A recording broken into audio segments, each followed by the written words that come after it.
జగన్మోహన్ రెడ్డి గారు చెప్పే మాటలకి చేసే పనులకి అర్థాలే వేరయ్య అనేటువంటి ఒక నినాదాన్ని తీసుకున్నారా అనిపిస్తుంది.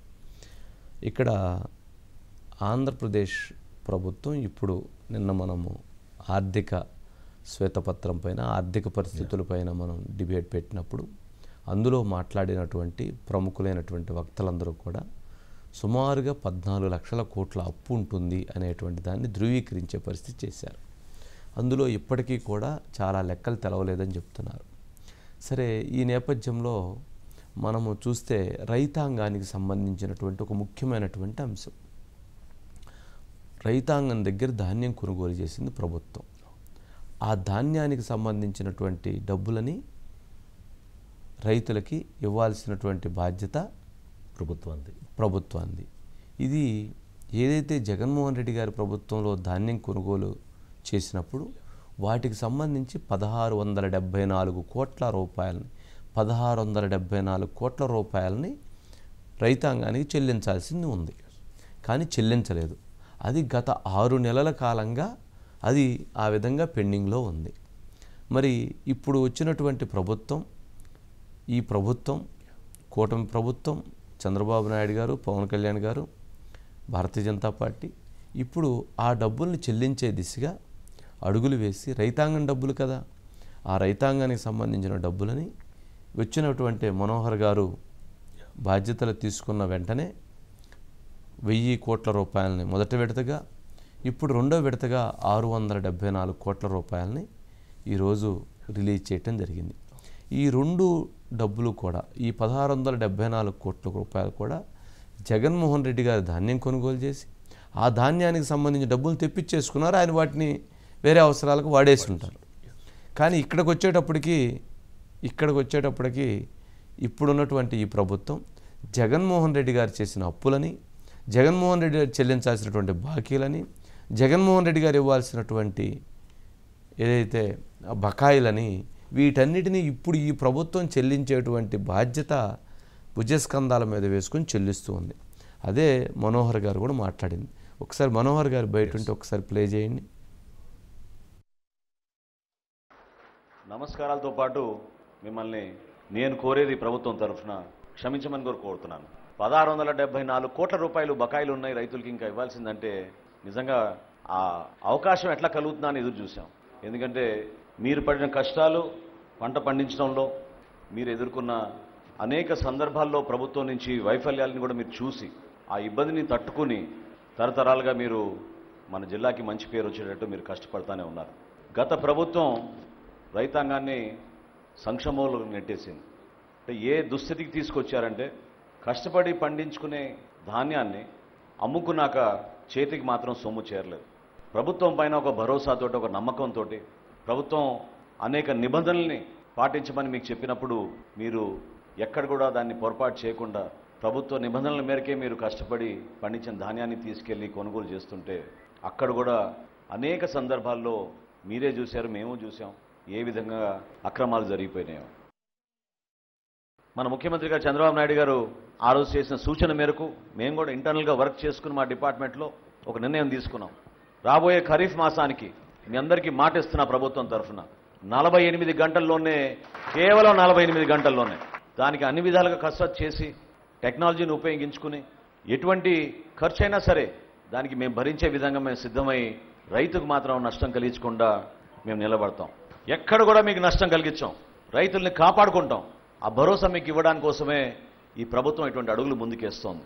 నిజాయితీగా, పారదర్శకంగా, ఎన్నడూ లేని విధంగా ఇంకో పెద్ద కార్యక్రమం మేము చేపట్టబోతున్నాం. అదేంటంటే, పౌర సరఫరాల శాఖ నుంచి ఏదైతే 40,000 కోట్ల రూపాయలు అప్పులు తీసుకున్నారో, మార్చి 31వ తారీఖు కల్లా 2025 మార్చి 31వ తారీఖు కల్లా 10,000 కోట్ల రూపాయలు మళ్ళీ తిరిగి ఈ బ్యాంకర్లకు చెల్లించే విధంగా మేము ఇంటర్నల్గా మేము కూడా ఒక బడ్జెట్ అనాలిసిస్ చేసుకుని సిద్ధమయ్యాం.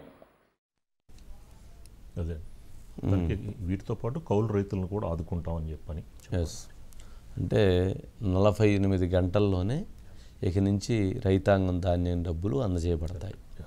మరి జగన్మోహన్ రెడ్డి గారు ఎందుకు చేయలేదు? 6 నెలల వ్యవధిగా ఎందుకు ఇవ్వలేకపోయారంటే, అది పరిపాలన దక్షత కలిగినటువంటి నాయకుడికి అనుభవం ఉన్నటువంటి నాయకుడికి, రైతుల పట్ల శ్రద్ధ ప్రేమ ఉన్నటువంటి నాయకుడికి ఇట్లా వాళ్ళకి ఆ బాధ్యత ఉంటుంది.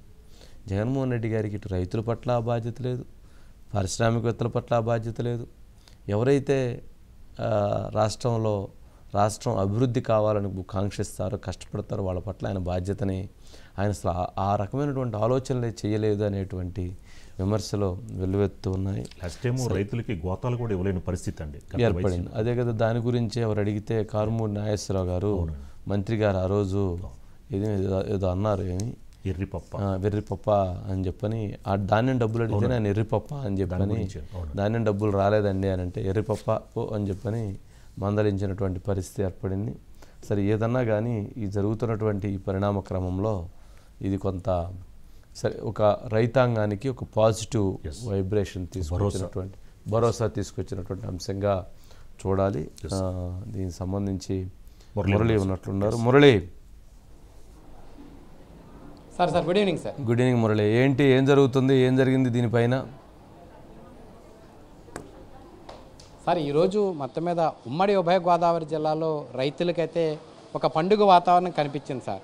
ఏంటంటే గత కొన్ని నెలలుగా ఏదైతే ప్రభుత్వం శాఖ అని చెప్పి సివిల్ సప్లైస్కి ధాన్యం తోలినటువంటి రైతులకు సుమారుగా 1600 కోట్ల రూపాయల బకాయిలు పెండింగ్ ఉంటే కనుక ఎన్డీఏ కూటమి అధికారంలోకి వచ్చిన తర్వాత 2 విడతలుగా మొట్టమొదటి విడతగా జూలై 5వ తేదీన 1000 కోట్ల రూపాయలు రైతుల అకౌంట్స్లో జమ వేస్తే ఈరోజు 2వ విడతగా 674 కోట్ల రూపాయలు సుమారు 34,000 మంది రైతుల ఖాతాల్లో జమ వేయడం జరిగింది సార్.